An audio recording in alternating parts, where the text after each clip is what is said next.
Yo, what is up, Spooky here back with another video, and today I'm going to be going over how I create my thumbnails. So, I, I haven't found a correct version of Photoshop yet, so software I use is scuffed. Everything about what I use is scuffed. I do not create the Blender models, full credit to whoever does.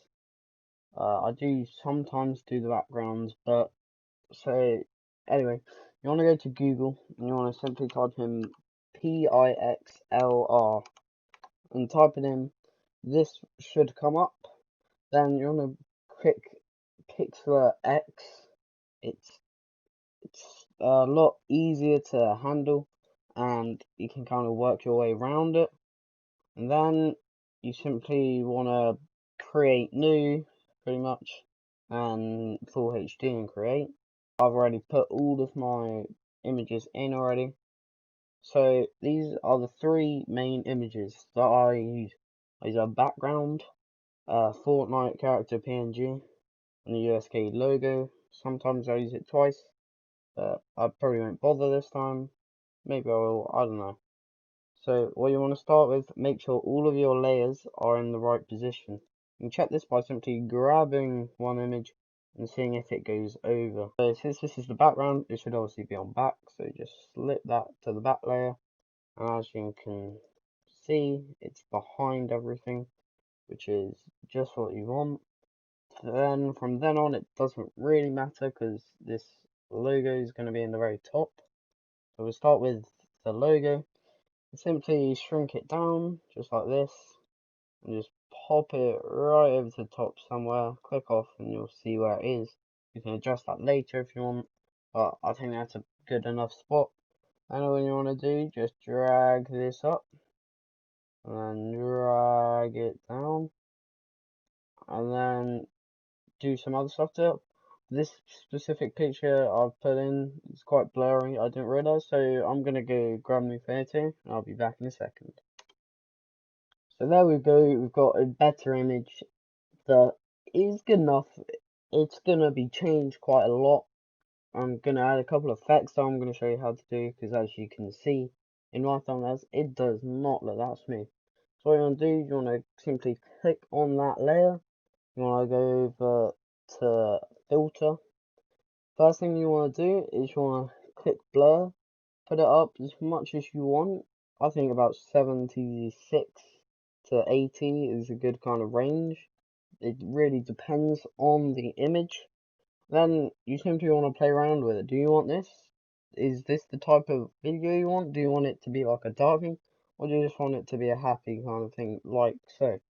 So, personally, I'll put it to minus something, so I just get that nice glow in the corner. And then, I personally add some fringe. It doesn't really matter what way you do it, but this, the colours, and change it a bit more kind of orangey instead of blue and red, I suppose, which isn't really what I like. So I usually put it up quite a bit, not too much, but enough so you can see other layers of objects in the background. Then dehaze, you don't really want to do this, because as you can see, it really doesn't look that good, and it kind of takes away your vignette, or how you say it, I don't really care. But you can have that kind of effect, so if it's like some death scene or something, I don't know, it looks a bit like blood or something, I don't know, I'm not an expert. So next thing you want to do is obviously not dehaze. You might want to add some bloom to it, but obviously not too much, because this just makes it too hard to actually see. I'm actually going to turn down the blur a little bit so you can tell what it is a bit more, because the effects have kind of changed it. So bloom, you might want to add a bit, but I personally don't. Glamour, this makes it kind of darker, I suppose, kind of almost inverts the colours, but it doesn't. You don't need, sometimes you want to use that, sometimes you don't. You don't want to use posterize. This is the kind of thing you'd get for one of those meme pictures. You don't want to use this, it's just not good looking. And for that, it's about it. You can add other stuff, but I really don't like to. You can get draw in and go really close in and change like this to a different colour. For the thumbnail, I probably will, because I do need to create this as a thumbnail. I'll probably do that later though, because it's not really much I can demonstrate, because I'm not very good at it at all. So next thing you want to do, you don't have to. I don't often, but you can go to filter with your actual character and make it a bit lighter. You can make it a bit darker. You can make it a tan. You can do whatever. You can do this if for some reason you wanted to do that. It seems a bit stupid, but I don't know. If you want, you can change it lighter in the corners or darker in the corners if it's a shadow. You can change this all you want. You can do whatever.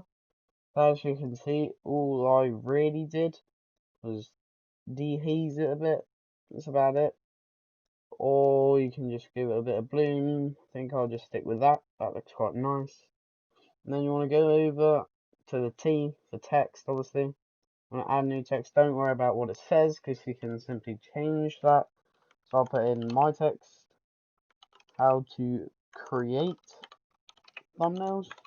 Now, the font you use, it doesn't really matter. Personally, I like to use Alvida, or how you say it. I think it looks quite nice. Obviously, if you use that, you've got to up the size a bit. You know, like that or like that. I think that'll do, because I'm not adding any text around the sides like it's a montage. And then you can change the color. Personally, I would change it to whatever stands out. Because if it doesn't stand out, you're not going to read it, and it's just a bit pointless, really. And so then you can do stuff like letter spacing, line spacing. I like to add a bit of a shadow to it sometimes, not all done. Sometimes, if I think it can work well, you can change your position just like this. This goes up and down, obviously, because it's vertical. You can change where it goes as if the sun is somewhere. So this, you don't have to do it right, but if you can kind of tell the main light is coming from one side, you kind of want to add the shadow to the right area. It doesn't matter too much if you're just doing a small little shadow, just to give it that nice effect, like so. But it really doesn't matter too much. You can change this to change how much you can actually see it. You don't want it to be too high, because otherwise it's this and it just doesn't have that same effect. You change the colour. I just don't recommend it, really. And then you've got one piece of text you can use, however many text you want. It's really up to you. You can crop more, you can draw on it, you can change the font, because there's a big selection. You can add fonts, I'm pretty sure. It's, it's for what it is, it's just fine. Considering it's free and it's on the browser, it is pretty good. It's got lots of features, show you where you are on the image. It's got layers, which is probably the most important thing of all. You can zoom in, you can zoom. It's good enough for me, at least. I'll probably change it eventually, but that's how I make my thumbnails. Thanks for watching, and I'll see you in the next one. Peace.